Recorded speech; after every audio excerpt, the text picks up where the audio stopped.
Messieurs, bonsoir.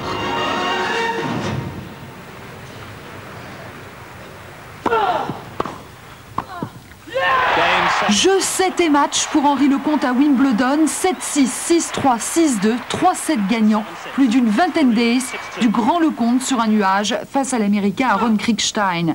Le Français accède donc au 8e de finale de ce tournoi sur gazon. Il rencontrera l'Allemand Boris Becker, 3 fois vainqueur de Wimbledon.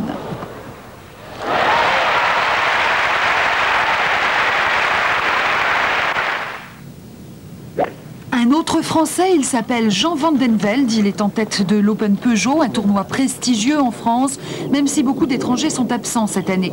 Jean van den Velde a réussi un exploit dès le 2e tour, il a égalé le record du parcours.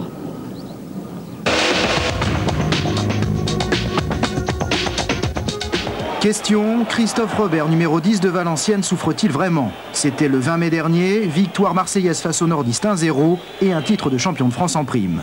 En fait, Robert aurait été soudoyé avant le match par un joueur marseillais pour jouer au ralenti et feindre une blessure. À la clé, 250 000 francs retrouvés par la police chez la tante de Christophe Robert en Dordogne.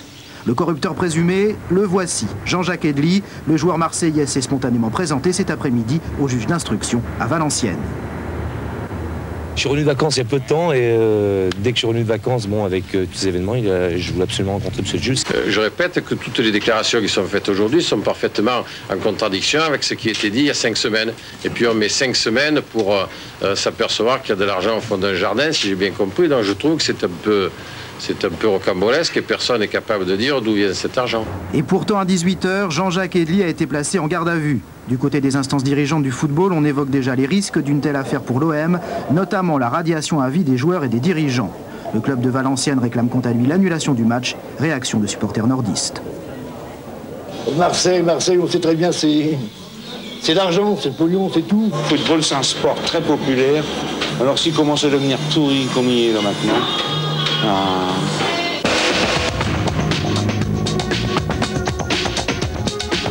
18 morts, 10 malades gravement blessés, bilan de l'incendie qui a ravagé la nuit dernière une clinique psychiatrique aux environs de Rennes.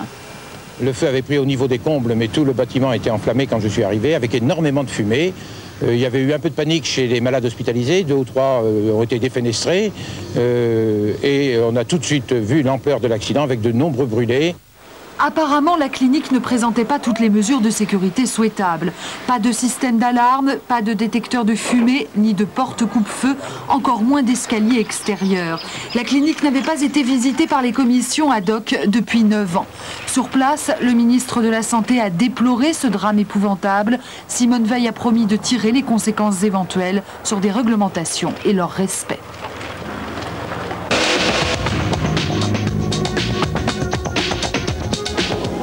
Jacques Attali démissionne de la présidence de la BERD, la Banque européenne pour la reconstruction et le développement. Depuis 3 mois, l'ancien conseiller de François Mitterrand était la cible de violentes critiques de la part notamment de la presse britannique. Critiques sur son style, sur ses méthodes de gestion, sur ses notes de frais extravagantes, sans parler du hall en marbre de Carrare dont il avait doté à grands frais le siège de l'institution qu'il présidait. À cela était venu s'ajouter sur un autre plan l'accusation de plagiat après la parution de son dernier ouvrage Verbatim. Lancement aujourd'hui de l'emprunt Balladur. 40 millions de titres de 10 000 francs chacun seront émis jusqu'au 10 juillet prochain au taux de 6%. Un emprunt qui risque d'être fort bien accueilli par les banquiers et surtout les particuliers, eu égard aux avantages fiscaux dont il est assorti. Le bras de fer entre le Parti socialiste et la majorité cette nuit à l'Assemblée nationale. Plus de 200 amendements, la vérification du quorum. Les socialistes jouent l'obstruction face au gouvernement qui veut abroger la loi Fallou. Rien ne doit être fait qui ne soit négocié. L'idée de nous ressortir la loi Fallou maintenant est une provocation pure et simple, sans préavis, sans négociation. Nous n'avions même pas entendu une immense demande. C'est d'un extrême danger. Tout ça est beaucoup trop fragile. Du coup, les débats à l'Assemblée nationale devraient se prolonger tout le week-end.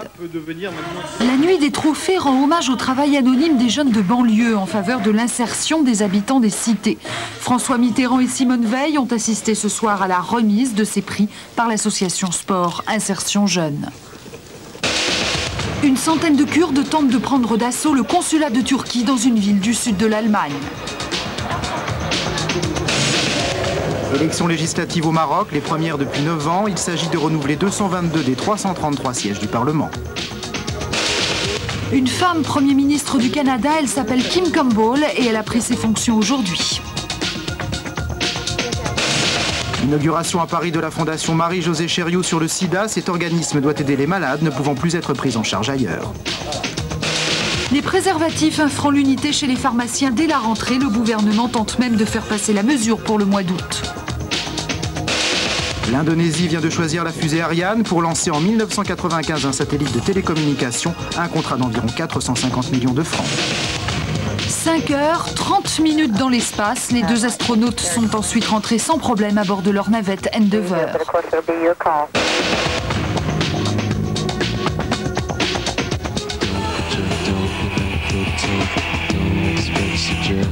Avec pour finir ce journal, un extrait du dernier clip de U2, issu de l'album The Europa dont la sortie est annoncée pour le 5 juillet. Après Strasbourg mercredi, le groupe irlandais sera samedi soir à Paris à l'hippodrome de Vincennes. 65 000 places auraient déjà été vendues. Séance de rattrapage le 14 juillet à Marseille où U2 se produira au stade Vélodrome. Bonsoir et à demain.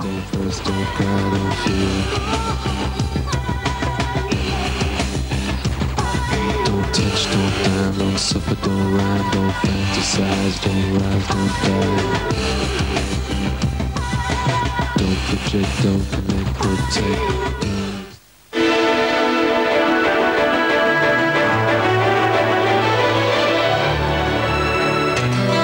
Gros plan sur la météo avec Connexion, TV, hi-fi, vidéo, ménager.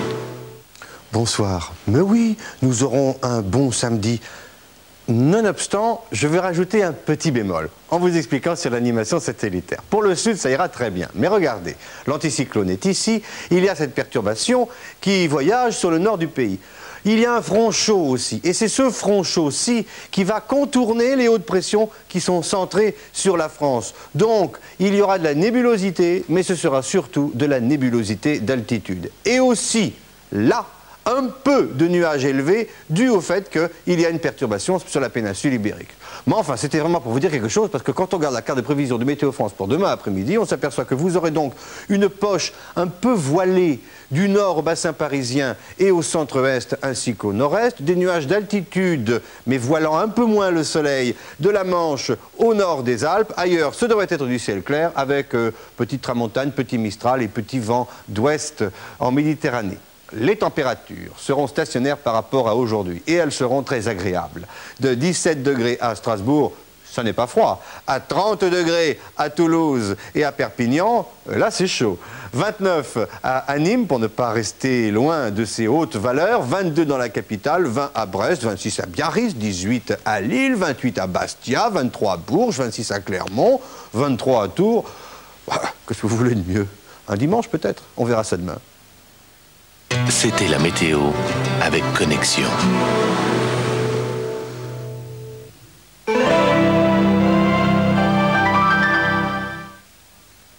Employés, cadres, dirigeants, avant qu'il ne soit trop tard, vérifiez la santé de votre entreprise sur Minitel 3617 Vérif. Une saison spectaculaire, les plus beaux buts du championnat de France 92-93 déjà en vidéo. Les exploits de Bobsik, Klinsmann, Weah, Gravelaine et de tous les grands buteurs du championnat. Le football français à son plus haut niveau, de Marseille à Bordeaux et de Nantes à Paris. Les plus beaux buts 92-93, une cassette TF1 vidéo. 3615 Furax, jeu de sous-marin en réseau. Sur la Côte d'Azur, Marina Baie des Anges a aujourd'hui son Olympe, Biovimère. Entre Nice et Antibes, le plus grand centre d'Europe de thalassothérapie, remise en forme et beauté, vous offre ses 14 000 mètres carrés de détente et de bien-être. Bienvenue au royaume de Poséidon. Biovimère, 05 408 408. Music Point, la marque de disques vendue exclusivement chez votre buraliste, présente Johnny Hallyday tout public. Quand tes cheveux s'étalent. Une compilation exceptionnelle de ses meilleurs enregistrements sur scène. 1962 à 1992, 18 grands moments de rock'n'roll. 70 minutes de Johnny en public. Grâce à Music Point, retrouvez cette compilation chez votre buraliste à 2 pas de chez vous. Johnny Hallyday, tout public, 62-92. Le meilleur de Johnny sur scène.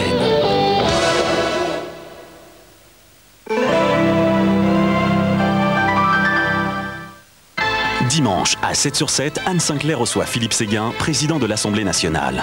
Le chef de file des anti-Maastricht a jeté un pavé dans la mare. Pour lui, la politique en faveur de l'emploi est à repenser.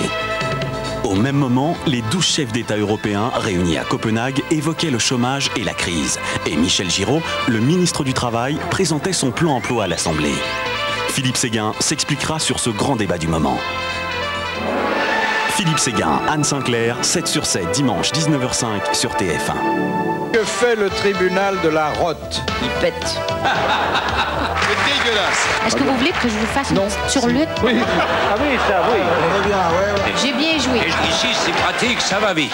Ça fuse, ça jaillit dans tous les sens. Les grosses têtes se déchaînent. On veut notre petit boubou tout nu.